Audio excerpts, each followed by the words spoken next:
How the hell do you get elected if you have open borders and high interest rates and you can't buy a car?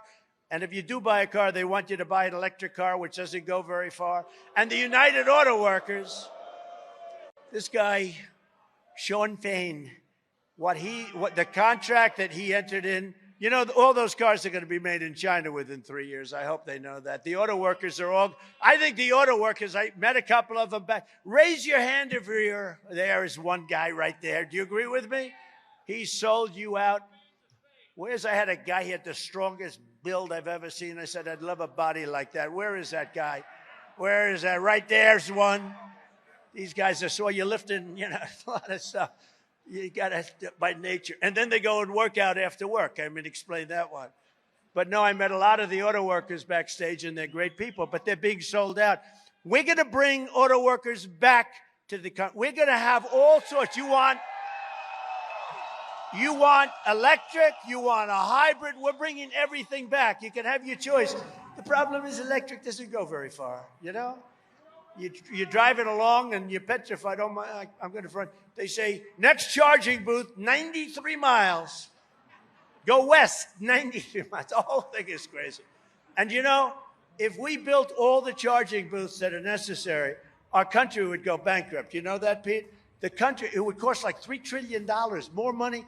It's the craziest thing I've ever heard. But we're dealing with a lot. He's a very low IQ individual, our president.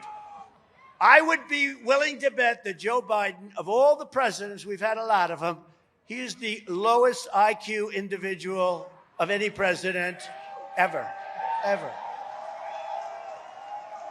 And he's telling us to get rid of our cars. They want to make trucks all electric. The problem is they don't go far either. And you'd have to have half of the capacity of the truck would be devoted to a battery. I don't know if you know this. They want to make our army tanks, you know, the beautiful army tanks.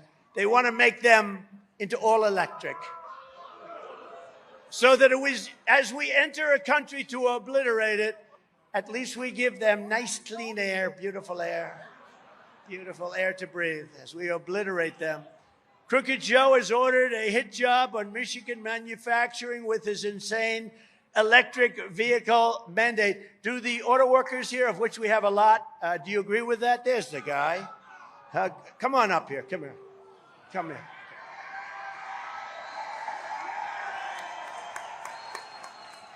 Come on up.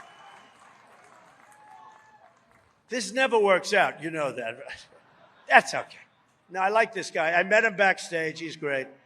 He's great. Come on up. Secret Service is thrilled. You know, when we do this secret, and you look at the guy, he could rip you apart. Come on up. I like this guy. Come on. Come here. I love you. Say something. Say something. Take that thing off. Come here. Take that. Look at this guy. Thank you, President Trump. We got your back. The auto workers are going to support this guy like we did in 16, 20. We're going to do it again in 24. Everybody's going to get out and vote. We're going to vote. 85 million of us are going to vote for this guy. They can't cheat enough to beat him. I love you, Trump. He's fighting the fight. Well, that worked out well. Look, I met him backstage. I liked him. I said, look at these muscles. This guy's got muscles all over the place. I said, what do you do? He said, I'm an auto worker. I said, that's too bad because you're not going to have a job in 2 years. And he agrees with me, but I want to thank him, and you did a great job. I think he was more effective than I could ever be, actually. Thank you very much. We don't want to see it happen. We want to bring manufacturing back. You know, you've lost already 54% over the years, 54% of auto manufacturing, and you're going to lose the rest of it very fast, a lot of it coming out of Michigan, a lot of it coming out. So we're going to get it back, and we're going to have big investments from other companies.